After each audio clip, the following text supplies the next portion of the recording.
Hola, amantes de la medianoche. Desde la penumbra les traigo una recopilación de relatos. Espero que les gusten. Comenzamos. Primera historia: el cuadro de las gaviotas. Nunca me han gustado las subastas, y mucho menos las que se realizan en casas viejas con olor a polvo y humedad. Pero esa tarde algo me empujó a entrar. Tal vez fue el viento que empujó la puerta justo cuando pasaba, o quizás fue ese cartel pegado en el vidrio: última colección del artista de Castinelli.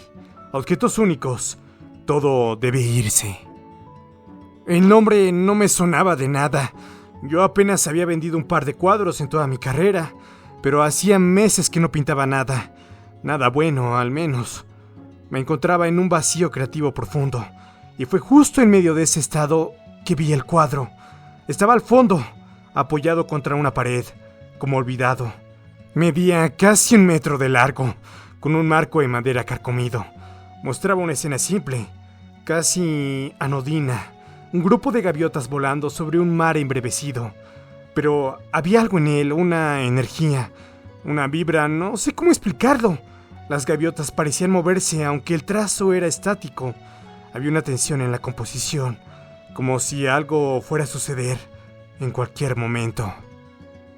«Oh, ¿interesada en esa pieza?», me preguntó un hombre con un chaleco gris y una libreta en la mano.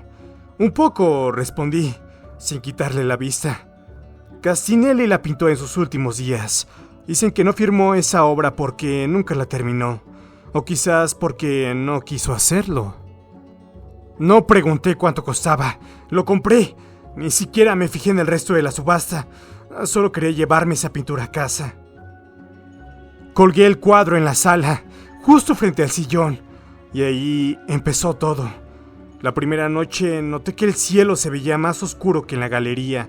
Pensé que era la luz de mi departamento, pero al día siguiente, cuando volví a mirarlo, juraría que una de las olas había cambiado de forma. Era más alta, más afilada, como si estuviera a punto de tragar a las gaviotas.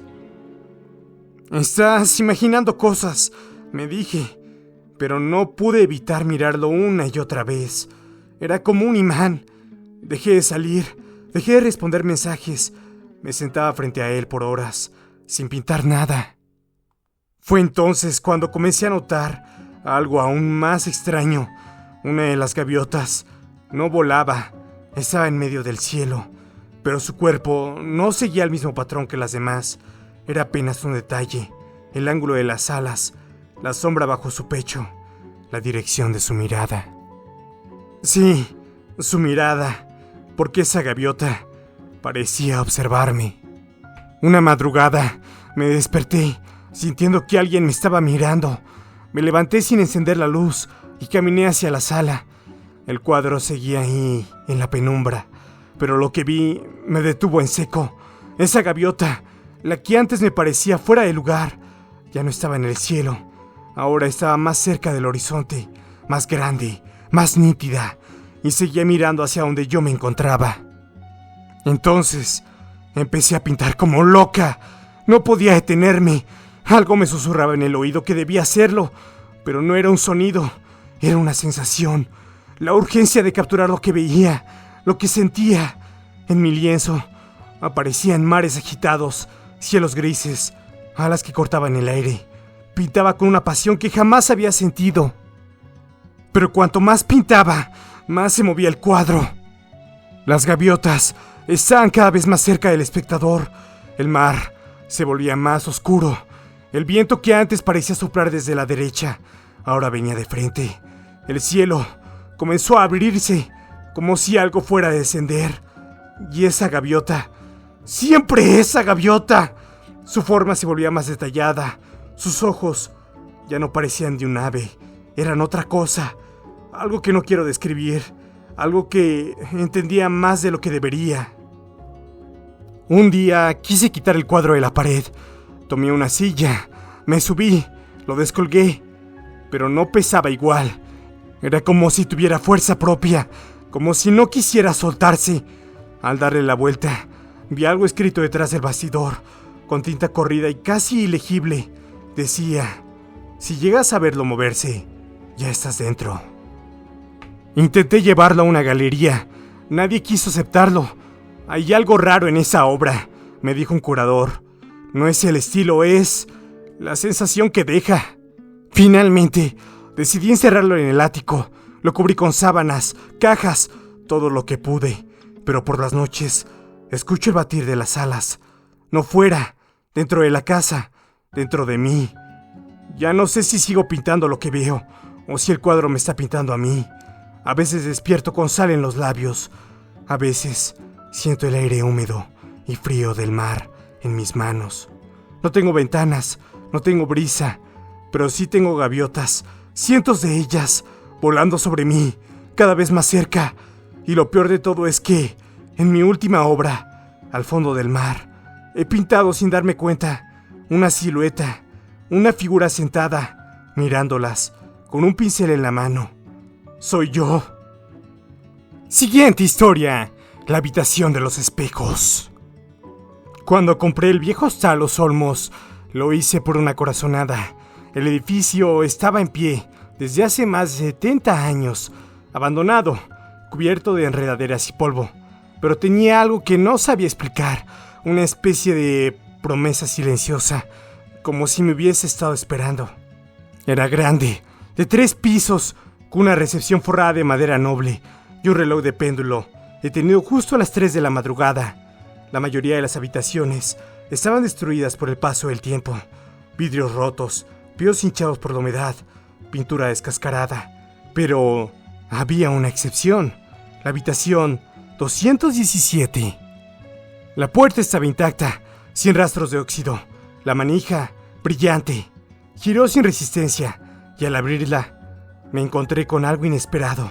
La habitación estaba cubierta por completo de espejos, en las paredes, el techo, incluso en las puertas del armario. No había muebles, solo un suelo de madera reluciente que parecía recién pulido, aunque nadie había pisado ese lugar en décadas. Y en el centro, un candelabro apagado que, sin razón aparente, parecía reflejar luz, la luz de nada. Mandé llamar a un equipo de restauradores. El plan era comenzar por esa habitación, conservar los espejos y convertirla en una pieza especial del hostal, algo que llamara la atención, pero los trabajadores se mostraron incómodos desde el primer día. Hay algo raro ahí, dijo uno de ellos, un tipo corpulento que no parecía asustarse fácilmente. Cuando estás solo, los reflejos no coinciden. Lo juro por mi madre, vi uno de los espejos parpadear, pero yo no lo hice. Pensé que exageraban. Algunos días después, nadie quería acercarse a la 217. Dejaban herramientas tiradas afuera, murmuraban excusas. Uno de ellos renunció sin dar razones, así que decidí instalarme allí por una noche. Pensé que al comprobar por mí mismo que no pasaba nada, disiparía las habladurías y podría continuar con la remodelación. Llevé una colchoneta, una lámpara pequeña y un termo con café. Me senté frente a los espejos y observé. Al principio todo parecía normal. Mi reflejo me imitaba con exactitud. Cada pestañeo, cada sorbo de café, cada respiro. Pero cerca de la medianoche ocurrió algo sutil. Crucé los brazos y mi reflejo tardó un segundo más en hacerlo. Apenas una fracción de diferencia, pero suficiente para notarlo. Pensé que era el cansancio. Luego, al levantarme para estirar las piernas, me percaté de algo aún más extraño. Mientras caminaba por la habitación, mi reflejo en el espejo del fondo no se movió. Se quedó de pie, mirándome. Me detuve en seco. Él también lo hizo, con un pequeño retraso. Volví a sentarme, pero esta vez con los ojos bien abiertos. Encendí la lámpara. En ese instante vi algo que me dejó congelado. Mi reflejo sonrió. No una sonrisa natural. Era forzada, alargada, como si quisiera mostrarme todos sus dientes. Yo no estaba sonriendo. Me levanté de golpe y caminé hacia el espejo. Mi reflejo se mantuvo quieto unos segundos más y luego comenzó a mover los labios. No salía ningún sonido, pero claramente estaba diciendo algo. Una palabra, repetida varias veces. Me acerqué. «Ayúdame», parecía decir. Toqué el cristal. Estaba frío, pero del otro lado, el reflejo colocó su mano contra la mía y sonrió otra vez, más amplia, como si esperara ese contacto desde hacía mucho tiempo. Apagué la luz y corrí fuera de la habitación. A la mañana siguiente, volví con un experto en vidrios antiguos. Revisó cada uno de los espejos y me aseguró que no tenía defectos, ni trucos, ni marcas de desgaste. Pero al salir, me dijo algo que me dejó inquieto. Estos no son espejos comunes. Reflejan, sí, pero no muestran solo lo que está frente a ellos. Parecen estar ligados a otra cosa, como si conservaran lo que alguna vez reflejaron. Esa noche, soñé que estaba dentro del espejo. La habitación era la misma, pero del otro lado, y yo me veía, afuera, dormido, inconsciente, como si las posiciones se hubieran invertido. Al despertar, todo parecía en su lugar, menos una cosa. Había una fotografía sobre el piso. Era antigua, en blanco y negro, con la fecha escrita al reverso. 1956. En ella se veía la habitación 217 y a un hombre idéntico a mí, de pie frente al espejo, sonriendo con los labios apretados, con la misma expresión que vi en mi reflejo la noche anterior. No recuerdo haber traído esa fotografía, ni nadie más tenía acceso. He intentado cerrar la habitación, pero siempre aparece abierta al amanecer. He probado cubrir los espejos con sábanas, pero las encuentro en el suelo, arrugadas cada mañana. Y ahora, a veces mi reflejo no está ahí. Me miro y veo la habitación vacía, como si el espejo estuviera esperando que yo regrese al otro lado. O tal vez, como si ya estuviera allí, y el que mira desde afuera es alguien más. Siguiente historia. La voz del timbre. Todo empezó con un timbre extraño que ya estaba instalado cuando me mudé. La casa era antigua, sí, pero con cierto encanto. Tenía esos detalles peculiares que uno suele ignorar. Puertas que crujían aunque estuvieran bien cerradas, interruptores de luz en lugares poco comunes y un timbre empotrado en la madera de la entrada, con un diseño muy viejo. Era de bronce oscuro, con un botón circular y opaco, rodeado de un grabado que nunca logré identificar. Pensé en cambiarlo, pero lo dejé para después. La primera semana fue tranquila. La casa tenía su personalidad, pero nada fuera de lo común, hasta que una noche, a las 11:46 p.m., el timbre sonó. Un sonido metálico, largo, diferente. Fui a abrir la puerta y no había nadie. La calle estaba vacía, en silencio. Pensé que sería una broma de alguien del vecindario, pero la noche siguiente volvió a sonar, exactamente a la misma hora, y luego otra vez, y otra, siempre a las 11:46, siempre sin nadie frente a la puerta. Decidí desconectarlo, abrí la tapa y corté los cables. Aún así, esa noche volvió a sonar. Me quedé paralizado, no lo podía entender. Fue entonces cuando, después del sonido del timbre, escuché algo más, una voz suave, como saliendo desde el propio timbre. ¿Estás ahí? La primera vez pensé que era mi imaginación, pero la noche siguiente volvió a hablar. ¿Vas a abrir esta vez? La tercera noche, la voz dijo mi nombre. Y luego empezó a mencionar cosas personales, comentarios que solo alguien muy cercano sabría, incluso frases que había pensado, pero nunca dicho en voz alta. Quise quitar el timbre de la pared, arrancarlo por completo, pero al tocarlo, sentí un impulso extraño, como si una parte de mí no quisiera hacerlo.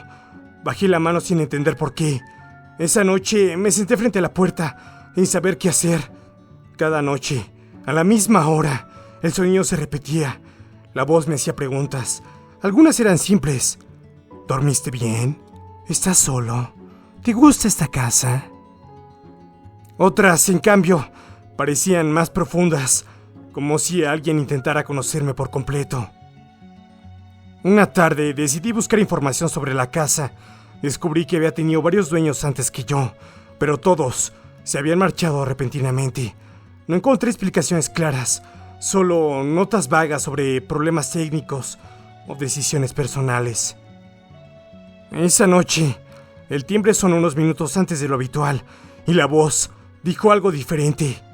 Ahora eres tú. Te estaba esperando. Desde entonces, el timbre ya no suena solo por las noches. A veces lo escucho durante el día o cuando sueño. Incluso cuando estoy en otras habitaciones, como si estuviera en todas partes, como si algo quisiera asegurarse de que nunca lo ignore. Intenté grabarlo, intenté mostrarlo a otras personas, pero cuando alguien más está cerca, no suena. Todo parece normal. Ahora ya no sé si debo contestar o seguir esperando, pero algo me dice que si alguna vez respondo, ya no seré el mismo. Fin. ¡Oh, genial! ¡Pero qué historias! Gracias por compartir la noche conmigo. Los espero en la próxima Penumbra de Medianoche. Hasta pronto. Que descansen.